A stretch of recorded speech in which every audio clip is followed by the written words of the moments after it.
इस वीडियो में देखते हैं कि स्टॉप लॉस कहाँ तथा कैसे लगाएं। Stop loss order stock broker को शेयर खरीदने या बेचने के लिए दिया गया ऐसा ऑर्डर होता है जब स्टॉक निश्चित प्राइस स्टॉप लॉस का प्राइस पर पहुंच करके अपने आप स्क्यूट हो जाता है। स्टॉप लॉस को ट्रेडर्स और इन्वेस्टर के नुकसान को सीमित रखने के लिए डिजाइन किया गया है। स्टॉक मार्केट उधर ही घूमता है जिधर वह घूमना चाहता है, अतः ना चाहते हुए भी ट्रेडर अक्सर गलत पोजीशन में फंस जाते हैं जिससे उनका बहुत ज़्यादा नुकसान हो जाता है। इसी नुकसान को कम करने के लिए स्टॉप लॉस लगाया जाता है। स्टॉप लॉस के बारे में जानकारी। स्टॉप लॉस को ट्रेड मैनेजमेंट टेक्निक भी कहा जाता है।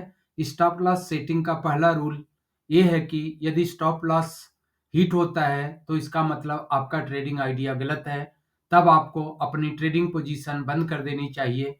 ट्रेडिंग का पहला नियम यह है कि हर बार स्टॉप लॉस लगाना चाहिए।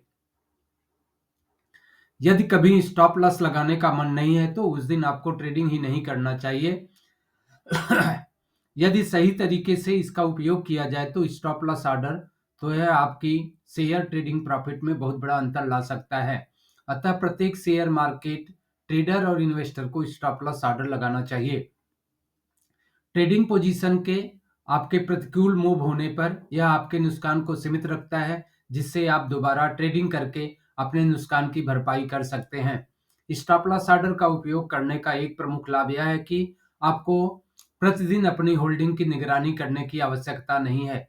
लेकिन स्टॉप लॉस का एक नुकसान यह है कि यह शॉर्ट टर्म प्राइस वोलेटिलिटी की वजह से अनावश्यक ट्रिगर हो सकता है, जिससे थोड़ा ही सही परंतु बेवजह नुकसान तो होता ही है। स्टॉप लॉस क्या होता है? स्टॉप लॉस ट्रेडिंग के दौरान मिलने वाली एक सुविधा है जो ऑनलाइन ट्रेडिंग प्लेटफॉर्म पर दी जाती है।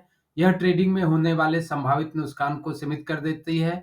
यानी स्टॉप लॉस ऑर्डर शेयर की खरीद बिक्री का ऑर्डर होता है जो स्टॉक मार्केट में होने वाले नुकसान को सीमित रखने के लिए लगाया जाता है।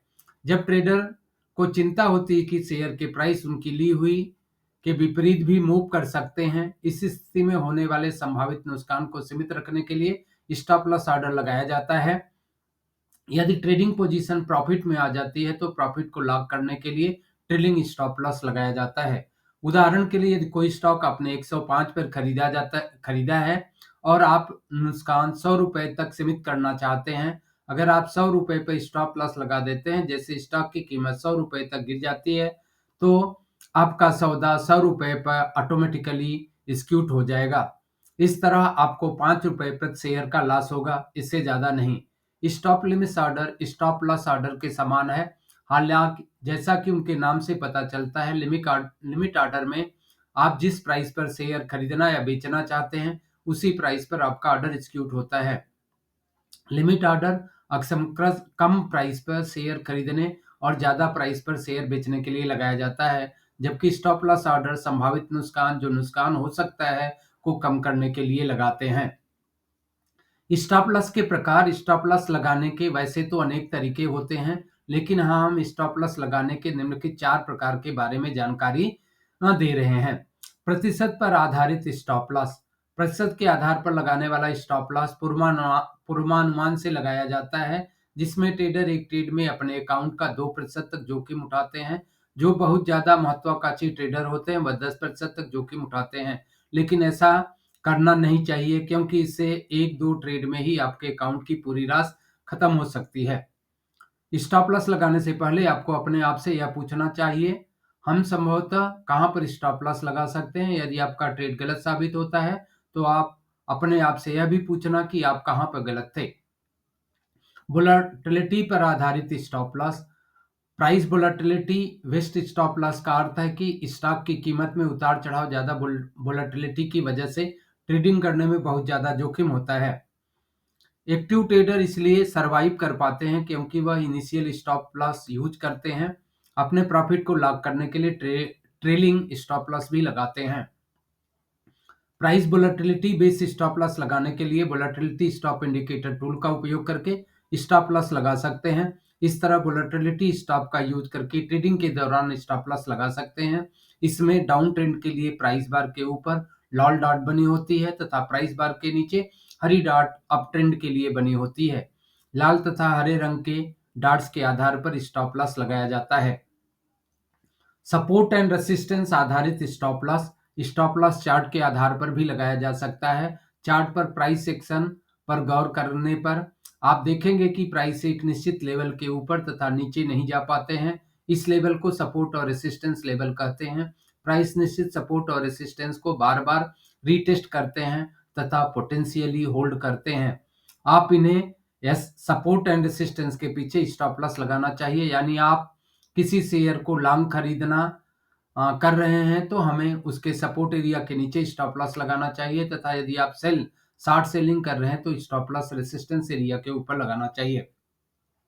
टाइम लिमिट पर आधारित स्टॉप लॉस को तब लगाया जाता है जब ट्रेड को पूर्वानुधारित समय पर होल्ड किया जाता है, जैसे इंट्राडे, एक सप्ताह इत्यादि। उदाहरण स्वरूप, जैसे कि आप एक इंट्राडे ट्रेडर हैं तथा आपने एक लॉन्ग ट्रेड लिया हुआ है, लेकिन उसमें ना तो टारगेट अचीव हो रहा है ना ही स्टॉप लॉस हिट हो रहा है।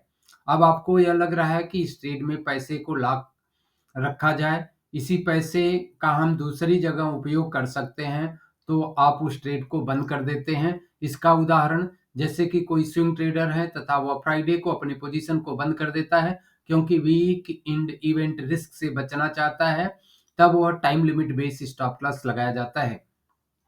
स्टॉप लॉस कैसे लगाएं? आप निम्नलिखित 3 प्रकार से स्टॉप लॉस लगा सकते हैं। मार्केट ऑर्डर स्टॉप लॉस, यह एक तरह का ट्रेडिंग ऑर्डर होता है जो तुरंत करंट मार्केट प्राइस पर एग्जीक्यूट होता है। जब आपके स्टॉक का प्राइस स्टॉप लॉस के पास आ जाता है तब मार्केट ऑर्डर स्टॉप लॉस आपकी पोजीशन को तुरंत ऑटोमेटिकली एग्जीक्यूट से काट देता है। Stock limit order stop loss, इसमें एक विशेष प्राइस पर स्टॉप लॉस लगाया जाता है। जब स्टॉक का प्राइस उस विशेष प्राइस के पास आ जाता है तब आपकी पोजीशन अपने आप कट जाती है। ट्रेलिंग स्टॉप लॉस ऑर्डर, जब आपके द्वारा खरीदे गए शेयर का प्राइस आपकी पोजीशन की अनुकूल दिशा में चलता है तब ट्रेलिंग स्टॉप लॉस भी गतिशील रूप से बदलता रहता है। यह ट्रेडर को अपने प्रॉफिट को बढ़ाने की अनुमति देता है। स्टॉप लॉस लगाते वक्त होने वाली गलतियां। स्टॉप लॉस लगाते वक्त अक्सर होने वाली निम्नलिखित गलतियों से बचना चाहिए। स्टॉप लॉस टाइट होना चाहिए, लेकिन इतना भी टाइट नहीं होना चाहिए कि सामान्य सी वोलेटिलिटी के कारण ये टूट जाए। जैसे कि शेयर का प्राइस 150 रुपए है, अब आपने 149.90 पर स्टॉप लॉस लगाया है। किसी भी स्टॉक का प्राइस निश्चित दिशा में घूमने से पहले एंट्री पॉइंट के आसपास ऊपर नीचे घूमता है, उसके बाद उसे जिस दिशा में होता है उस दिशा में घूमता है। पोजीशन साइज के आधार पर स्टॉप लॉस लगाना अच्छा नहीं माना जाता। मार्केट की मूवमेंट के आधार पर स्टॉप लॉस लगाना अच्छा माना जाता है। वैसे हमें अपनी पोजीशन को भी नहीं भूलना चाहिए। हमें अपनी पोजीशन को कैलकुलेट करने से पहले स्टॉप लॉस सेट कर लेना चाहिए।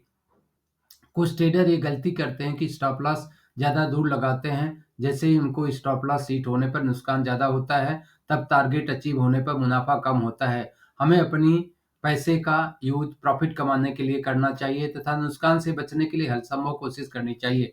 स्टॉप लॉस लगाते समय ध्यान देने योग्य बातें। स्टॉप लॉस हमेशा टेक्निकल एनालिसिस को समझ करके ही लगाना चाहिए। स्टॉक एनालिसिस, यदि आप कोई ट्रेड लॉन्ग करते हैं तो आपको सपोर्ट लेवल के ऊपर पोजीशन लेनी चाहिए तथा स्टॉप लॉस सपोर्ट लेवल के नीचे लगाना चाहिए। इसी तरह आप या शॉर्ट सेल का ट्रेड करते हैं तो आपको रेसिस्ट लेवल के नीचे ट्रेड में एंट्री करनी चाहिए तथा स्टॉप लॉस रेसिस्टेंस लेवल के ऊपर लगाना चाहिए। जितना स्टॉप लॉस लगाना जरूरी है उतना ही स्टॉप लॉस कहाँ तथा कैसे लगाएं, स्टॉप लॉस इन ट्रेडिंग भी जरूरी है। यदि आपके सपोर्ट एंड रेसिस्ट लेवल टूट जाते हैं तो आपको यह मान लेना चाहिए कि आपका ट्रेड आइडिया गलत था। ट्रेड करते वक्त आपको ज़्यादा सावधानी रखनी चाहिए। कभी भी ट्रेड के साथ इमोशनली अटैच नहीं होना चाहिए। स्टॉप लॉस 2 तरह से लगाए जाते हैं, पहला ऑटोमेटिक स्टॉप लॉस, दूसरा mental stop loss. Automatically stop loss तो अपने आप कट जाता है, लेकिन मेंटल स्टॉप लॉस के साथ ऐसा नहीं होता है, इसलिए इसके साथ आपको खुद की भावनाओं पर नियंत्रण रखना चाहिए तथा स्टॉप लॉस लगाने के नियमों का सख्ती से पालन करना चाहिए। यदि आप शेयर मार्केट एक्सपर्ट बनना चाहते हैं जिससे आप अपने शेयर ट्रेडिंग और इन्वेस्टिंग के निर्णय खुद लेने चाहिए, यदि आप ट्रेंड में प्रॉफिट में चल रहे हैं तो आपको अपने स्टॉप लॉस को भी ऊपर कर लेना चाहिए जिससे आपका प्रॉफिट लॉक हो जाए तथा रिस्क भी कम हो जाए। इसे ट्रेलिंग और स्टॉप लॉस कहते हैं। उम्मीद है अब आप स्टॉप लॉस कहाँ तथा कैसे लगाएं, स्टॉप लॉस इन ट्रेडिंग के बारे में अच्छे से समझ गए हैं। इसको जो है रनिंग मार्केट में भी एक अलग से वीडियो बना करके आपको समझाएंगे कि अगर हमने जो है कोई सी खरीदा, पी खरीदा, सपोर्ट कहाँ पे है, रेसिस्टेंस कहाँ पे है, कहाँ पे स्टॉप लॉस लगाना है, ट्रेलिंग स्टॉप लॉस कैसे लगाना है, उसके बारे में भी डिटेल से वीडियो बना करके समझने और समझाने की कोशिश करेंगे।